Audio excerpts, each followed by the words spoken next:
Hi, welcome to a brand new video of the Target Individual Program, the Target Individual Experience. So I got up, you know, not too long ago, about 11 o'clock, and been on the computer, just going through Facebook and stuff like that. And so they have the upstairs neighbor uh, banging on the floor above me, okay? And now they stopped. They were being very aggressive with the banging. But as soon as I started recording, I took my phone, you know, hit that record button. They have stopped, right? So you're not hearing them now. You know, they get like this sometimes, particularly when they're trying to retaliate against me for exposing what it is that they're doing. On top of that, like I said, I've been texting my son. Right, he's gonna be 21, and towards the end of the month, and haven't heard from him, haven't heard back from him. The last message that he texted me back was a few days ago. Okay, and for his 21st birthday, again, I said, okay, let me build him a computer. Last year, I built him a computer. Okay, and for 2 months, I have not heard from him. I text him. I um, you know I couldn't call him because for the past couple of years he's been saying his phone is not working, and he can only text. Okay, that's what he's been saying. So I'm like, okay. Um, so for 2 months I haven't heard from him. I haven't heard from him at all. So I said, okay, well I guess he doesn't want the computer. So I'm using it now as my main computer, and I have another computer that I use as a home theater PC. All right, because I watch a lot of movies, with the kids and stuff like that. Right, so but anyhow, so again, so now we're going through this again, right? Where I build up a computer. Take me months to get all the parts, okay? Because I'm on disability, so you know, and some of it I have to finance. And here we are again, okay? I'm calling, I'm texting him, no response, no response whatsoever. And and I keep saying to myself, what is going on? What's going on here? Why is he not texting me back? Okay. And I gotta say this, not only as a TI, but as a father and as a black man, that you will have black women out there who will use the state, right, to exert their bitterness on their children's father. Though they can do all the wrongs, okay? They can do all the wrongs. But if you feel you slighting them in some way, or you know, it's like all hell break loose. And these are women who are malignant narcissists. Us men, you always hear about narcissists and they always talk about men, right? But they, particularly in the black community, there are a lot of women, our black women, who have an extreme case of malignant narcissism. And I do mean extreme, okay? It is what, the name for them has been is chameleons. Okay, that's the name, where they will pretend to be somebody else, and they will for years, until the relationship goes sour. Then you start to see their true nature, or until you know you can't give them what they want anymore. Then they start to show their true self. Okay, and I've done any from the time my son was born. I've been there for him. I cared for him. And when he was younger, most of the time, he was with me, as with all my kids. Okay, they were always with me.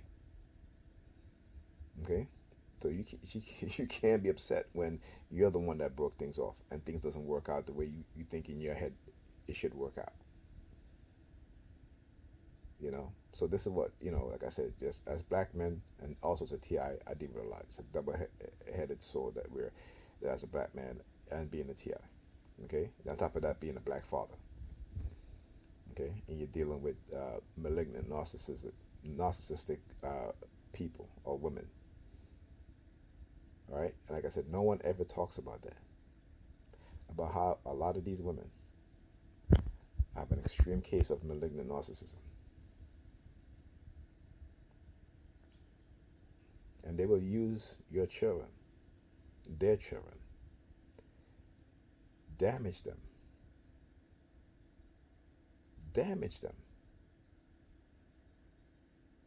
okay? And just because they want to get back at the father. It's unbelievable. But like I said, I speak on these things because I experience them. I don't speak on anything. If I speak on something, it may be another person's experience, I will say it. But when I tell you that this is what I go through, okay? It's because of my experience. This is why I expose these things, because it needs to be exposed. People like me have to understand that they're not the only one that's going through these things. Okay?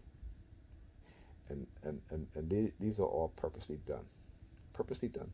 Particularly if you're a black man, it is purposely done. Okay?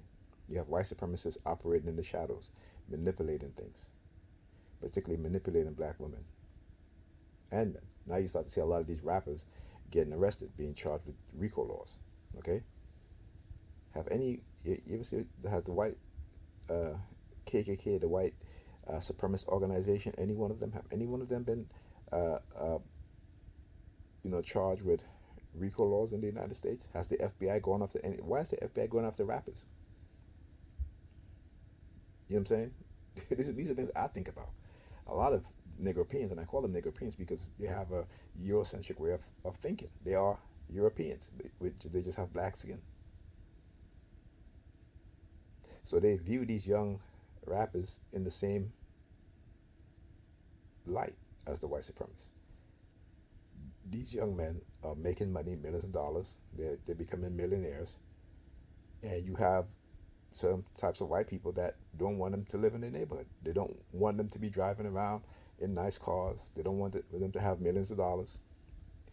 Okay, and they particularly don't want them to have a serious mindset, a business mindset. They don't want that. They want to be able to control these rappers. So a lot of the FBI going after these rappers has a lot to do with these white-owned record companies targeting young black rappers. Because if they can't control them, if they can't make money off of them, they're going to destroy them. And again, and a lot of these young men are being raised in household led by women. And because black women have been conditioned with a delusional mindset, they don't want to tell them the reality, the truth about white supremacy. They don't talk about that around the dinner table. They don't, I talk to my children about that. Their mothers don't ever mention those things. Even though my oldest son, when he was younger, he experienced that when his mother sent him to these Catholic schools with majority white kids. And I would come pick him up and he would be like, I got into trouble, but all the other white kids didn't get into trouble. Only the black kids get into trouble. This is what he used to say, and I used to talk to her about it. I used to tell her, I said, I'm going to go to the school. And she's like, no, I don't want you to go. I'll take care of it. This is their mindset, okay? So anyway, I was watching a video by a black woman. She talks about how the failed leadership of the female household. And you have a lot of these women going talking about as if they're successful. No, you're not successful. What makes you successful is if the people around you are successful. Is we as black people are successful. Then we're successful, not individually. Okay, but collectively. And this is what they don't want. They don't want us to have a collective way of thinking. It's all individualistic, and it's hyper individualistic. Understand that. Okay? And as a TI, it's the same way. They condition us to be individualistic, right? And it's not for no fault of our own, because we're conditioned that way. Same thing with black men and black women.